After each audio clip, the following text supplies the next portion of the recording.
जय माता की जय, पिता की जय, परमपिता परमेश्वर की, गुरु पीरों की जय हो, अपने अपने माता पिता की जय हो, अपने अपने गुरु महाराज की जय हो। गौतमी गंगे हर नर्मदे हर जटा शंकरे हर। ओम नमः पार्वती पति हर हर महादेव। आज फिर एक छोटा सा प्रसंग, बहुत बड़ा नहीं है, बहुत छोटा सा प्रसंग लेके आया हूँ। इस वर्तमान समय में हमें कैसे जीना चाहिए और क्या करने से क्या मिलता है और क्या छूट जाता है।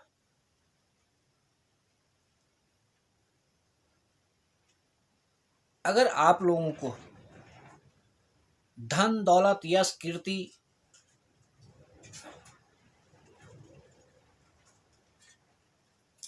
चाहिए तो आपको दौड़ना बहुत जरूरी है। दौड़ना पड़ेगा, भागना पड़ेगा, घर छोड़ना पड़ेगा, आराम छोड़ना पड़ेगा।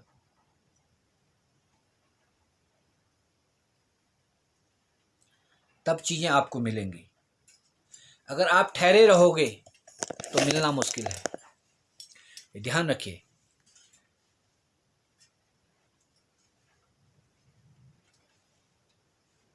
जब तक आप दौड़ेंगे तभी तक मिलेगा। आप देखते होगे, आप अगर कोई नौकरी करने वाला बंदा है, वो सुबेरे उठते ही उसके ध्यान पे आना शुरू होता है कि यार मुझे जाना है जाना है जाना है। सुबेरे उठते ही अपने क्रियाकलापों में शुरू हो जाता है। खासकर महानगर में आप जाके देखोगे, लोग सुबेरे उठ करके दौड़ लगा रहे होते हैं, भाग रहे होते हैं। दिल्ली, बॉम्बे, कलकत्ता, मद्रास जाओ ना, बिग सिटी में, तो आपको सब दौड़ते हुए ही नजर आएंगे। जीवन यापन करने के लिए आपको दौड़ना बहुत जरूरी, भागना बहुत जरूरी है उन क्रियाकलापों के लिए। अगर दौड़ेंगे नहीं तो आप रह जाएंगे। समझ गए? सुबह टाइम पे नहीं उठेंगे, नित्य कर्म नहीं करेंगे, कुछ नाश्ता नहीं बनाएंगे, साथ में नहीं ले जाएंगे, और टाइम पे नहीं जाएंगे तो आपकी ट्रेन छूट जाएगी, बस छूट जाएगी, तो आप टाइम पे ऑफिस नहीं पहुंचेंगे, तो वहाँ अपसेंट लग जाएगी, वापस आना पड़ेगा।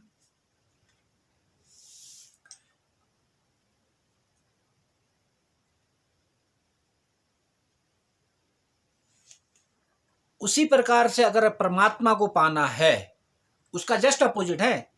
अगर परमात्मा को पाना अगर आपको है तो ठहरना बहुत जरूरी है। फिर आपको भागने की जरूरत नहीं, फिर आपको ठहरना पड़ेगा। शरीर से, मन से, बौद्धिकता से, आत्मा से ठहरना पड़ेगा। एक जगह पे ठहरेंगे, भजन करेंगे, संकीर्तन करेंगे, कीर्तन करेंगे, नाम जप करेंगे, उस परमपिता परमेश्वर को भजेंगे और गहराई में जाएंगे, आत्मा की गहराई में जाएंगे, तो आपको प्राप्त होगा। परमात्मा को अगर पाना है तब तो आपको ठहरना पड़ेगा। और अगर आपको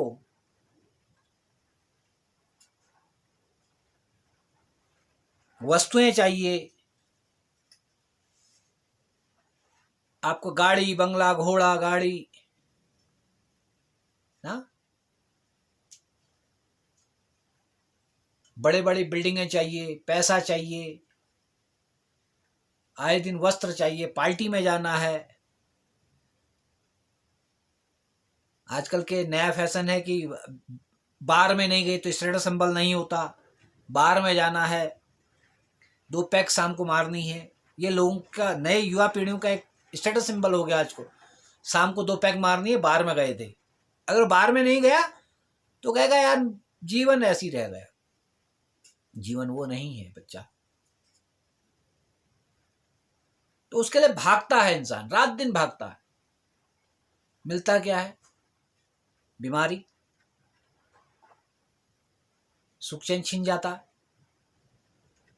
भागते भागते वो अपने कर्तव्य का निर्वहन करना भूल जाता है। 2 प्रकार के कर्तव्य हैं।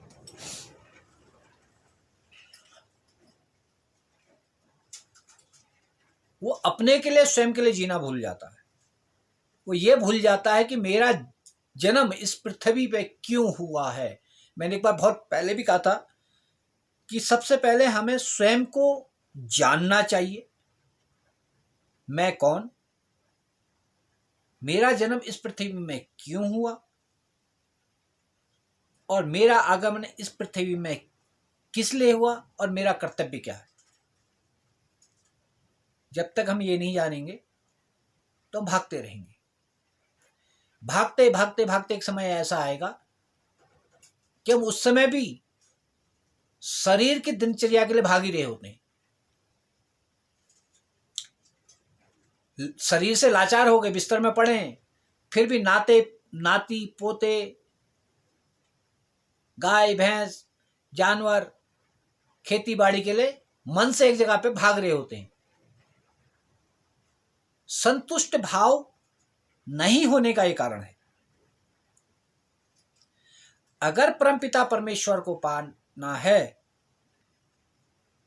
तो गुरु के द्वारा बताया गया मंत्र, गुरु के द्वारा सिखाया गया पथ में चलकर एक स्थान पर ठहरना जरूरी होगा। जो ठहरता है वो पाता है। दो चीजें हैं इस जीवन की, जो ठहरा उसने पाया। आप देखते होंगे साधु, सन्यासी, बड़े पुजारी, कोई भी, वो एक जगह पर रुक जाते हैं, ठहर जाते हैं। कोई भी साधक सन्यासी एक जगह पर ठहर करके 5 साल, 2 साल, 12 महीने, 12 साल, कभी कभी तो पूरा जीवन एक ही जगह पर ठहर के काट लेते हैं। ठहराव होता, भागते नहीं, ठहरते। जब ठहरते हैं तो चीजें स्वयं आती हैं।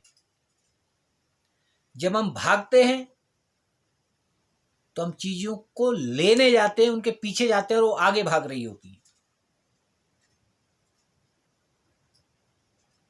ये दोनों में अंतर है।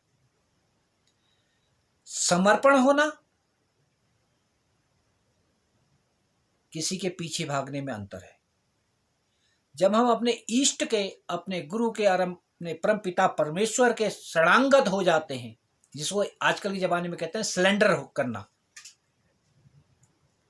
अगर हमने अपने को उस परम पिता परमेश्वर के चरणों पे सरेंडर कर दिया तो हमारे जीवन में सुख दुख, मान सम्मान, यश प्रतिष्ठा कुछ भी नहीं रह जाता। वो सब फिर परमपिता परमेश्वर का हो जाता है। जब वो सब परमपिता परमेश्वर का हो गया तो हमारा सुख भी, हमारा दुख भी, हमारा मान भी, हमारा असम्मान भी सब माँ के चरणों पे चला गया, सब उनका हो गया। तो हमें ना कभी दुख होगा, ना कभी सुख होगा, ना कभी मान का डर, ना कभी सम्मान का डर। ना किसी ने कुछ कह दिया तो भी माँ को कहा, हमें थोड़ी कहा। वो 10 बार सोचेगा। इसलिए आप लोग डिसाइड करो कि आपको भागना है या ठहरना है। ये छोटा सा प्रसंग लेके मैं आया था। तो अगर आप लोगों को ये अच्छा लगा तो इस पर मनन कीजिएगा और अपने जीवन के बहुमूल्य भाग को हिसाब से चलने की कोशिश कीजिएगा। तो आपको अनुभव होगा कि मुझे भाग कर क्या मिला, फिर मैं ठहर गया तो मुझे क्या मिला। और स्वयं का आकलन कीजिएगा। किसी उसमें मत जाइए, किसी के दूसरे में मत जाइए। सबसे पहले स्वयं को जानिए, स्वयं के कर्तव्य को जानिए और स्वयं में ही देखो, आपको जितना आप जान सकते हैं परमपिता परमेश्वर के अलावा कोई दूसरा नहीं जान सकता। ये ध्यान रखिएगा। जितना आप अपने आप को जानते हैं उतना परमपिता परमेश्वर के अलावा आपको कोई नहीं जानता। इसलिए अपना आकलन स्वयं कीजिएगा कि मुझे क्या करना है, क्या नहीं करना है, और आज तक मैंने जो जो किया उससे मुझे क्या फल मिला, क्या हानि हुई। और अब मैं ठहर करके अपने परमपिता परमेश्वर, अपने गुरु के बताए मार्ग पर चल करके जितना समय अभी आप भागे हैं उसका आधा भाग संपूर्णता के साथ में गुरु के चरणों पे और परमपिता परमेश्वर चरणों पे डाल करके गुरु के द्वारा बताया गया, आपके गुरु के द्वारा आपको बताया गया जो मार्ग है उसमें चल के देखिए। अगर आप 30 साल अपने मर्जी से चले हैं तो 15 साल, मैं आधे साल कह रहा हूं, 15 साल गुरु और परमपिता परमेश्वर के चरणों पे चल के देखिए कि 30 साल में आपको क्या मिला और 15 साल में आपको क्या मिला, दोनों का आकलन करके देखिएगा तो आपको समझ में आ जाएगा जीवन क्या है। इसलिए अगर आपको ये शब्द अच्छे लगे तो इस पर विचार कीजिएगा, मनन कीजिएगा और अपने साथियों को, अपने बच्चों को जरूर ये वीडियो भेजिएगा, उनके भी समझ में आए, वो भी आगे बढ़े। जय माता की, जय पिता की। माता रानी आप पर कृपा करे, परमपिता परमेश्वर आप पे कृपा करे। लाइक, सब्सक्राइब और शेयर जरूर कीजिएगा और कमेंट भी कीजिएगा, ठीक है। जय माता की, जय पिता की। अपने अपने गुरु महाराज की जय हो, अपने अपने माता पिता की जय हो। सेवा कीजिए, खुश रहिए। जय माता की।